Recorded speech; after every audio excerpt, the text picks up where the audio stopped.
serve, not intimidate people. Stop pointing guns at people and get that. Stop the intimidation. Let me ask you this. I'll let you talk in 1 second. But let me ask you guys this. What do you think about the response from the black leaders? What do you think about President Obama's response to this? Excellent. Excellent. I like the fact that he did something behind the scenes before he even spoke. What did he do behind the scenes? Well, he got the U.S. Department of Justice involved, U.S. District Attorney. He did all that before he even spoke. What about Al Sharpton, I got an issue with. Tell me about what do you got an issue with Al Sharpton? Al Sharpton came in town, got in front of the cameras, picked up a microphone, said his thing in front of the cameras, then left us, went to the Wiz Khalifa, Young Jeezy concert. Took pictures. Is that true? Now, yeah, took pictures with him and Amber Rose, man. You tell me Al Sharpton was hanging out with Young Jeezy. On Instagram. he did not meet with none of the protesters. I mean, it took a while for them to come in, though. You know what I'm saying? We've been out here every night. But that's what all this is for, man. It took a while for them to get out here. We've been out here every night. Obama, what took you so long? This a crisis out here, man. This a crisis. And it's about Al Sharpton. Come on, man. Can we trust a government informant? Can we trust him? Thank you, sir. Well, I like to say that I believe the president did the right thing. I'm not finna criticize him for nothing for what he did. I got his back 100%. He got the police. Do you see snipers out here anymore? Not today. Do you see any tanks out here? Not today. We been hit with these tear gas. Cause the boss man spoke. And he said what he said, and he already got people down here. He said they're supposed to get back with him in a couple of days. And he also said he wants them to release the name of that police officer that killed Michael Brown. I agree with that. I agree the police are much better behaved today. Now, Miss, you had a question or a statement you wanted to make. Well, no, I just wanted to talk about last night.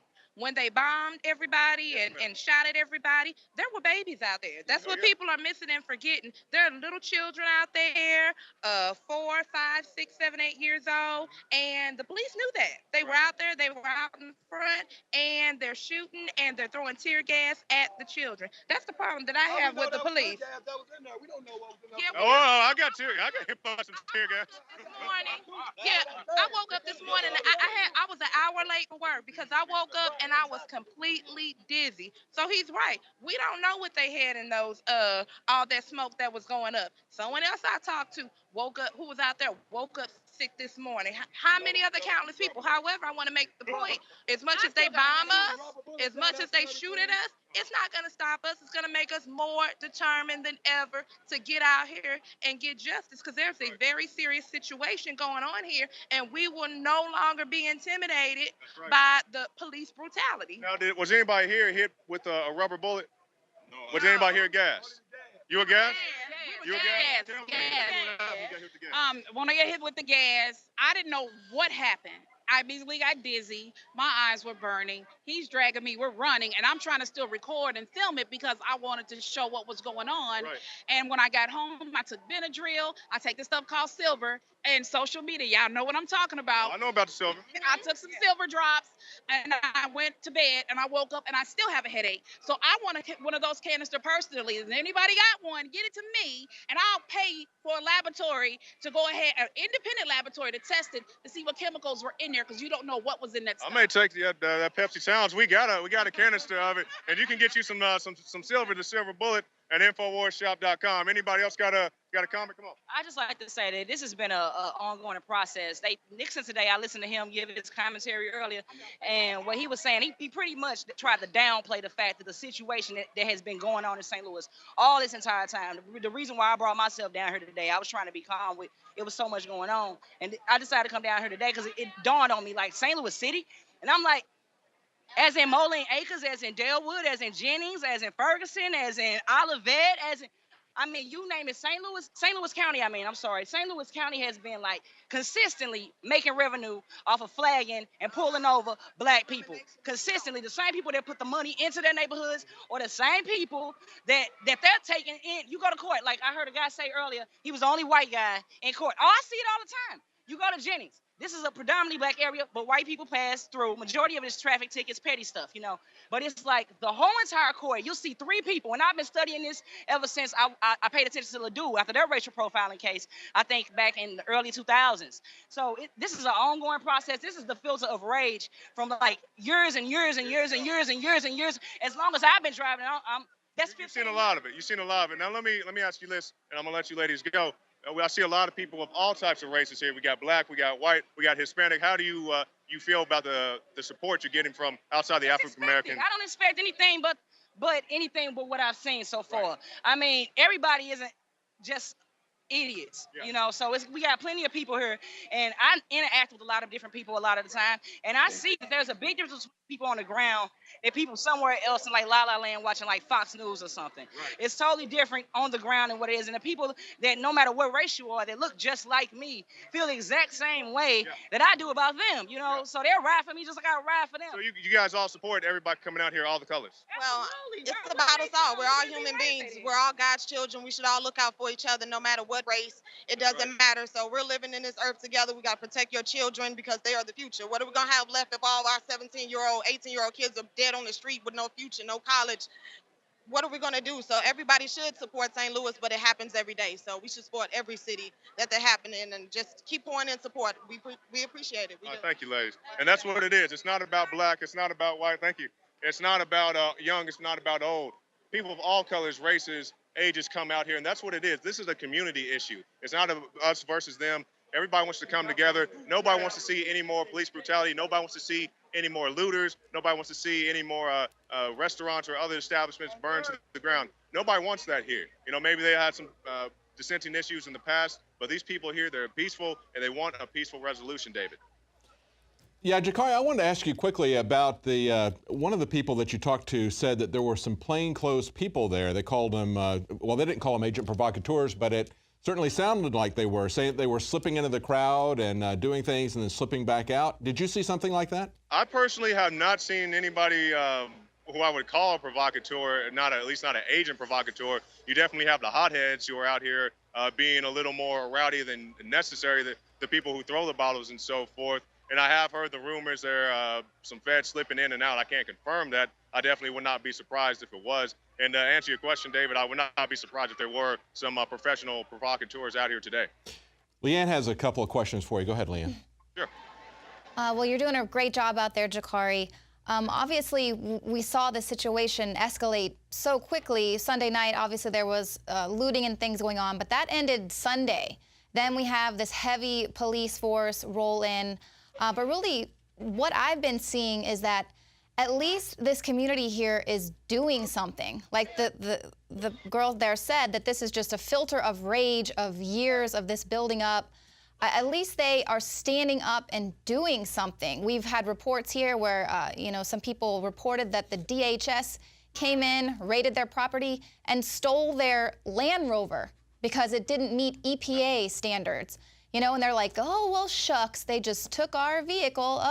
These people, we can't criticize them and condemn them for what they're doing. I mean, we had the Patriots go out to Bundy Ranch. These people have their own style of standing up to tyranny. That's right. And, that's a very good point, Leanne. Some people, they just don't know what to do. And I definitely respect the people who decided to come out here and do the only thing they knew to do, which was just walk up and down the street to make their presence known. If that's all you know how to do, that's great. Just like a gentleman just walked by myself and Josh, he saw the light equipment that we carry. He said, man, you guys are out here recording on with such light equipment. You don't have the big sets and all that stuff. He said, man, that's great. That's inspiring. I said, great, man. You can come out here, break out your iPhone, break out whatever you have, and start filming this. And that's what it's about. It's not about us standing on a mountain talking about we're so great. It's about everybody getting involved at the level that they know best. Jakari, one of the ladies there was saying, some people are just zoning out and watching Fox News. We had an amazing story come out of Fox 2 there in the area. This is KTVI. They're reporting essentially verbatim a press release from the Sheriff's Department. And they said this, despite reports, SWAT team was helping Al Jazeera reporters and did not take their equipment. Now, you were standing right there. I was there. I'll get you guys this footage. I was there with Al Jazeera. I'll try to get it to you guys later tonight.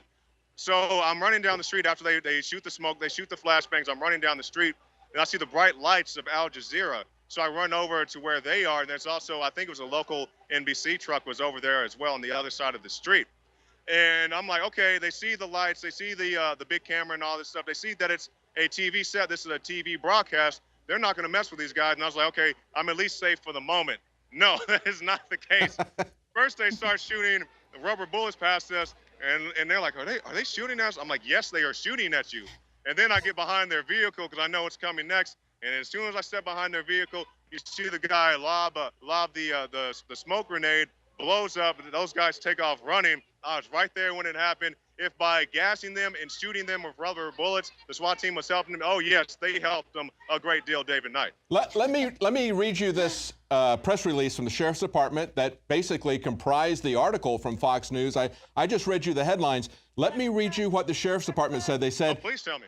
In fact, last night, the SWAT team officers were assisting the media in moving their camera equipment and media personnel to a safer area. And making them run away. That's how they assisted them, David. No, please, I'm sorry. Go ahead. Just go ahead and tell me. So they were assisting. They were assisting you and the guys that they were shooting at. They were assisting you in moving their camera equipment to a safer area, Jakari, and they did it, Jakari, with your consent, and with Al Jazeera's consent, so that they could continue to cover the event. Well, I'll tell you this. I guess they felt that me running away because they were shooting at me, they couldn't hear what I was saying when I was saying stop. So I guess they thought I was consenting to them shooting at me because I was running away, and they couldn't hear what I was saying. If you guys saw that video, if you haven't seen it, go to INFOWARS.com. They had me pinned up against a fence running down the street. Luckily, it was a very short fence. Rapid fire, boom, boom, boom. 3 flashbangs come to where I am, and I have the choice. I can run through this person's yard. Maybe they have a dog. Maybe they come to run out and shoot me, or I can stand out here and get shot for sure by the cops. I said, I'll take my chances. Me and 2 other people, a guy and his girlfriend, we hop over this fence. We run. The girl's like, I'm not going to make it. I said, Mommy, you got to make it because you can't stay out here with them. So we get it to the other side of the yard. We got to lay her down in the yard, and that's where I encountered Al Jazeera. So if they think telling us to turn off our cameras right over there, then popping the flashbangs right over there, shooting Joe Biggs right over there, gassing Josh Owens right over there, chasing me down that street right over there, and then trying to shoot at me multiple times. I guess I got the cat-like reflexes and they couldn't exactly hit me. It makes me very concerned that they spend all this money, all this training to shoot people and they can't even hit me. I guess I'm not the DHS target of the little boy that they're used to shooting at, but yeah, they weren't able to hit me. I hopped over the fence and I was able to eventually make it back to some safer ground, and with my consent.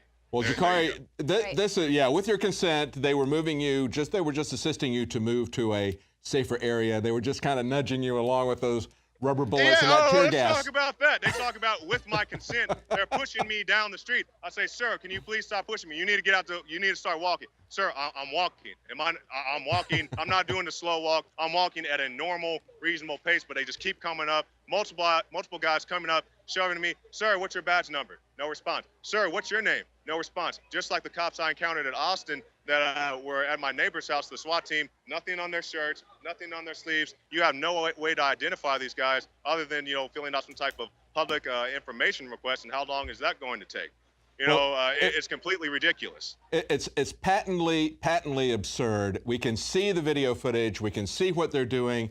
We can see that they're turning the camera down, that they're not trying to make the equipment safe. They're turning the camera down at the ground. So it's clearly a blatant lie. This is North Korea level propaganda. And it's just amazing to me to see Fox News, a local TV channel, basically parrot back this propaganda unquestioningly and not showing what's going on. They do show the still pictures there and then try to attach this different narrative to it than what people can clearly see is going on there. That's the problem, I think, Jakari. When you were talking to these people there and some of them were happy about what Obama had done, Rand Paul had an op-ed piece that we covered earlier in the news. It was on Time magazine, and he said that clearly these problems are systemic. They are decades in the making. And the fact that they have, in this particular case, because it got so much publicity, because they came after some mainstream media reporters of the Washington Post, because it got so much publicity there, they felt compelled to do something. But Obama just basically said, well, we have to understand that you can't attack the police and that the police shouldn't attack you. So it's just kind of like a Rodney King, let's all just live together peacefully type of thing. But we have some real systemic problems that are still not going to be addressed. I mean, is Obama going to change the rules of engagement, or is the state going to change it? Are the local police departments going to change it? Are they going to stop militarizing our police? Are they going to stop training the military to take over our cities? That's the question. This is a problem that is much bigger than Obama.